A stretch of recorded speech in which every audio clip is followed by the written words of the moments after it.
If your Pandas job crawls or crashes past 8 million rows, the problem isn't you, it's the tool. And in this video, I'll show you the upgrade path you need, Pandas to Polars to Spark. Most of us start with Pandas. It's like moving away from home for the first time with a backpack, some clothes, your toothbrush. That's fine for the basics, but try moving your whole house that way and you'll be making trips for days. Polars is the truck, like your first house move. When you got real furniture and appliances, you can't strap a couch and a backpack to your back. You need horsepower and space. And Spark, that's your first family moves. Kids, multiple bedrooms, furniture, stacked incredibly high. It's a whole different level of coordination that you need. You don't just need more space. You need a system that can handle everything at scale. So, how do you know when it's time to switch? Give me 8 minutes and you will understand when to use which and when to scale back to Pandas.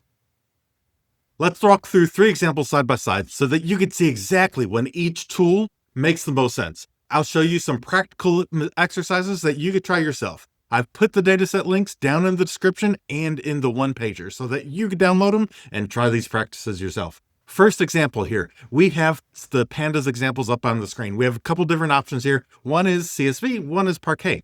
I just wanted to show you that you could easily switch between CSVs and Parquets in a moment. For Pandas, we are doing pd.readCSV and pd.readParquet. You'll see that really it's the same line, just for using different file type. Now, with Polars, we're importing Polars as PL. So almost the same script here again, pl.readCSV, pl.readParquet. Finally, we have Spark. Spark is a little bit different. It splits up the read and the file type, but it's spark.read. Whatever your file type is, CSV, Parquet, Avro, whatever the case may be. So we have a couple of different options that we have to use with CSV to let the Spark engine know whether there are headers included or if it needs to infer the schema. Rule of thumb, Pandas for CSVs under about 500 megabytes. Polars when the files are a few gigabytes, but still fit on one machine. Spark when you're handling tens of gigabytes or need repeatable, governed pipelines. Here's your practice exercise. Load a CSV and a Parquet version of the same dataset. Measure your load times between the two and compare your memory use. Links are down in the description. Try a small file size, try a larger file size, and keep in mind that you're going to get some variances between the 3. If you haven't already set up your free Databricks edition, go out and do that so that you can practice on there as well and upload those files to there. One big reason Polars wins here is lazy evaluation. Unlike Pandas, it doesn't run each command immediately. It builds a plan, optimizes it, and executes it once. That means fewer passes, better CPU usage, and you gain some efficiencies there. Spark, same idea. Spark is also lazy. Nothing happens until you trigger an action like .collect or write or show. That's great for optimization, but can hurt you if you're not careful. In large notebooks with multiple execution paths, you might accidentally trigger the same heavy query multiple times. Always be intentional. Cache when you need to cache if you're going to have to reuse the results, and avoid redundant actions. Example 2, group by aggregation. Here we have our Pandas code, our Polars code, and finally our Spark option. On a 10 million row dataset, Pandas might take about 40 seconds. Polars can drop that to somewhere around 5 seconds on the same laptop.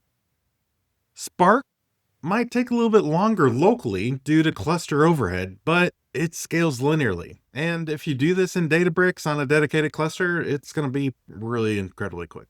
You can handle, though, 1 million plus rows without blinking with Spark. Your practice exercise, group sales by region on the provided dataset. Run it in Pandas, run it in Polars, run it in Spark, run it in PySpark on Databricks, and see what that difference is between a local cluster and a Databricks cluster, and compare those results. Write them down so that you have some documentation and that you could use those examples for interview questions. Example number 3, joining with a dimension table. Here's your Pandas option. Here's your Polars option. And here's your Spark option with broadcasting. Now, here's another Spark advantage, broadcasting.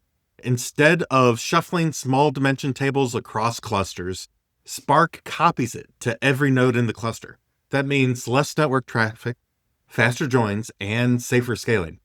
Your practice exercise here, join a fact table with a small dimension table in Pandas, then Polars, and in Spark. And again, go out and use that bricks-free edition and do it on there. Now, watch how Spark with broadcast dramatically improves performance. And again, you'll see some efficiency differences between your Spark cluster that you create locally on your computer and the Spark cluster that's within Databricks. So here's a simple cheat sheet. If your file type is a CSV under 500 megabytes, use Pandas. Parquet or multiple gig CSVs, use Polars. And if you need distributed repeatable pipelines, definitely use Spark. If your row count is under 5 million, you could stick with Pandas. For Polars, you're going to be looking at 5 to 10 million. And for Spark, 50 million plus is pretty much just Spark. For your pipelines, if the job needs governance, logging, and shared access, go Spark, regardless of the size. It is going to be incredibly better and easier to manage. Follow this ladder and you stop fighting memory errors, stop wasting hours, and start looking like the engineer who always has the right tool at the right time. You don't bring Spark to a 200 megabyte file. That is backpack level thinking. And don't confuse Polars with Spark. Polars is fast on one machine, and Spark is distributed and has some parallelism to it. And if you're already working in Spark, you're going to hit some quirks too, like the small file problem. I won't unpack it here because it deserves its own deep dive. And I've already covered partitioning and liquid clustering in my Databricks series. Go and check that out. I'll link the liquid clustering video in the description so that you can level up your Spark efficiency right now. Why does all this matter? Pandas runs single-threaded and hits memory walls really quick. Polars on the same laptop can run 2 to 10 times faster with lazy evaluation and Arrow under the hood. And Spark spreads that data across nodes. It enforces schemas and writes Delta with ACID transactions. That is how production pipelines actually run. If you need to know more about ACID transactions, write ACID down in the comments and I'll create my own video for it. If you want to go deeper, there are 2 resources that I highly recommend. One, Learning Spark 2nd Edition by Jules Demja, and the Databricks team. It's the go-to guide for Spark best practices. And for Polars, check out the Polars Cookbook by Joris. It's practical, modern, and a great way to upgrade your Pandas workflows. Now, it's your turn. Grab the free one-pager I put down together. It's a cheat sheet with your decision rules, your code examples, and your practice datasets, so you could try all of this yourself. The link's down in the description. And when you're ready to push Spark further, check out this video on liquid clustering. It's the key to fixing Spark efficiency issues and will take your Databricks game to the next level.